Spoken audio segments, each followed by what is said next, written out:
Good day and welcome to FTM, the channel dedicated to Ferra data models. Well, today I want to look at the impact of the global pandemic on the US economy specifically, and I'm going to use some Fred data. In the process, I'll show you how to download data from Fred in FTM and how to use special projects in FTM. But let's first look at the data. If you go to the Fred homepage, you will see the economy at a glance. They've got a number of big figures here, and you can see how the pandemic is biting the consumer price index. GDP hasn't yet felt it, but I will at some stage update my GDP forecast as well, and then also look at the impact of the economy, of the pandemic on the economy. Industrial production is starting to feel it.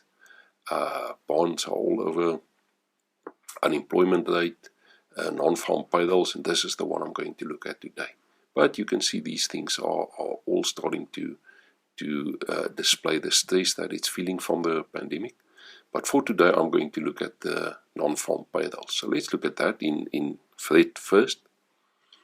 So if you open it, you will see something like this. You can see it's been updated until March. It's a monthly series. The last observation is for March, and also it was updated on the 3rd of April. So this hasn't really felt the impact of the pandemic that much. I think it's going to look much worse for the month of April, but for now it looks like that. It's gone down by a lot. About 800,000 or so from the previous month. Let's change the graph to just look at that. So let's look at the change in non-farm payrolls.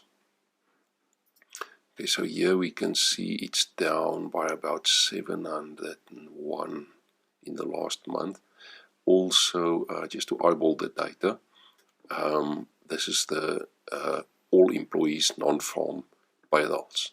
It's about 80% of the US salaried workers, basically 80% of the workforce. And let's look at the percentage change. This is what I'm going to use in FTM. I will look at the percentage change, and here you can see the financial crisis, and currently the most recent figure, negative 0.46% more or less. Okay, so let's evaluate this in FTM. So let me go to FTM, and I will create a new project. Okay, now FTM has got this thing called special projects.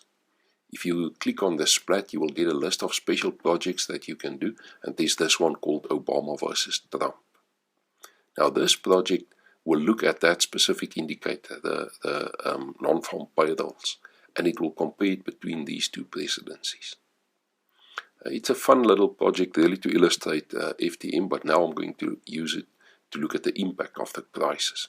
So remember, behind this is sort of a tongue-in-cheek exercise, but let's use that as it's a nice one to look at the impact of the crisis. Now, when you start a special project, you get these bubbles that will explain to you what's happening, and it will take you through the whole project. I'm going to go through it real quickly here. So it's now creating a calculation where it will create indicators for all of these presidents, Bush, Obama, and Trump, and also locally for Zuma and Ramaphosa. And then these things can be used to compare any economic time series between different presidencies. So waiting for it to complete now. There we go. So the indicators have been created. Next, it's going to download that employment series, the non-farm payrolls, and it's going to compare that between Obama and Trump. So there it's downloading the non-farm payrolls, and now it's going to enter the calculation, and this calculation will do the comparison. Now I can just change a variable here, and then I will be comparing, let's say, GDP or CPI or anything I want between the presidencies. Okay. So now the report has been created, and the thing that's taking me through here, the guide, if you want, that's taking me through the special project, we'll discuss a bit of that. But sorry, next it's going to add the session indicator to this report, so that it will also highlight the sessions for me. Okay, and there we go. I think we're almost done, and just going to run through everything, and there we go. Okay, so here we see non-farm payrolls, the percentage change in that during the Obama administration's time. And there we see the same during the Trump administration time. The reason for this special project was, at the time I created it, the narrative coming from the US was from Trump, and he was saying that he built up this wonderful economy that was better than anything that came before him. And since that is pretty easy to test, I added this as a special project, and it stopped around about here somewhere at the time I created it. And as you can see, there's not that much difference, and statistically speaking, at the time, there wasn't a difference between the two. And at the moment, the hypothesis test, the probability of rejecting the null hypothesis is, or accepting it, is 44%. So there's no reason to argue that there's a difference at the moment. When I did it, this was about 20%. So because Obama had the financial crisis under his administration, there was a probability, or they were a little bit different, but over time there was really not as much different, I think, as President Trump was claiming. However, things have changed now.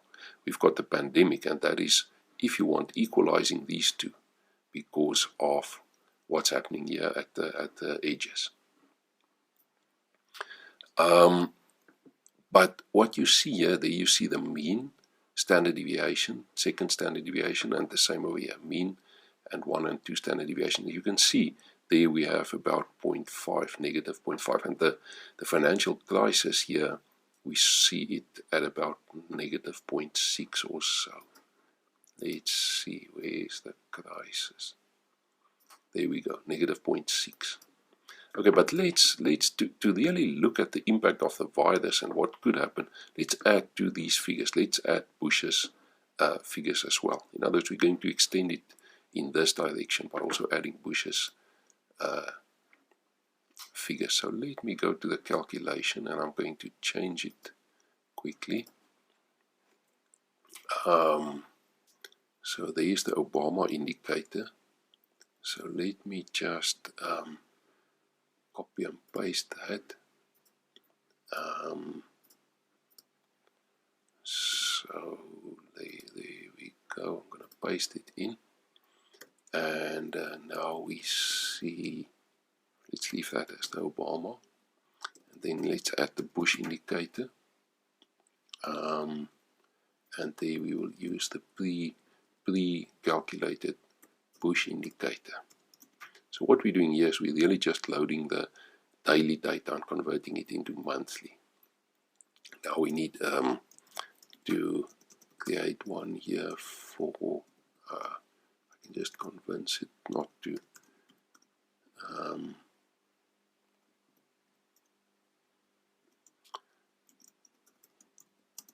so let's use the Bush indicator to create a bunch of zeros in employment, and then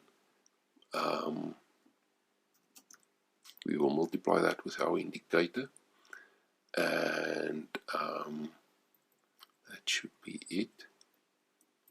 Now there's another video where I go through this example in more detail. So here I'm really interested in the result. So I'm going quickly over this, but there's another video where I specifically look at the calculations that's going on here. So let's run this calculation. Okay, so now we've got the Bush and Obama combined comparison to the Trump administration's performance for this indicator. Again, I'm going to add the recession indicator to the report, and then I'm going to tag that recession indicator as the downward phase indicator in FTM, so that it doesn't plot it but use it to highlight the report, or to annotate the report with the times of recession.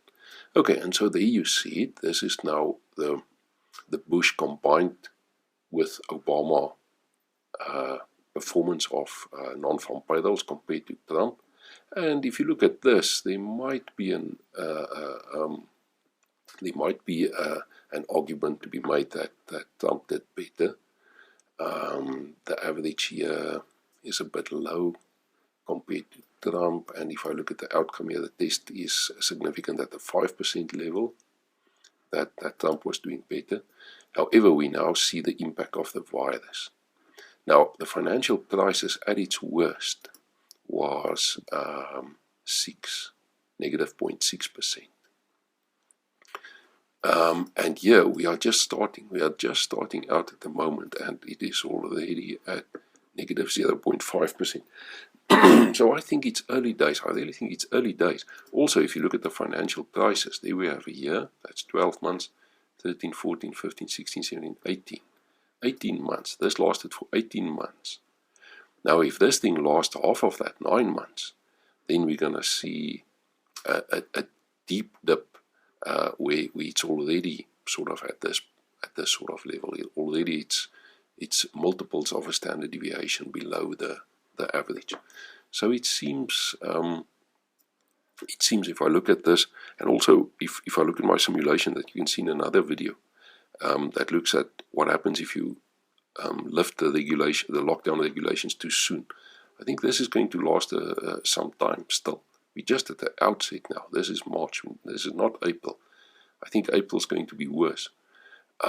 So I think this pandemic really has the potential to bite into the economy, and I think we need to prepare for that. It's not going to be over in a jiffy. It's going to take some time, and the figures, they're not really showing it yet, but I think it's going to show it increasingly. So watch the space as I do the GDP soon. Well, that's it.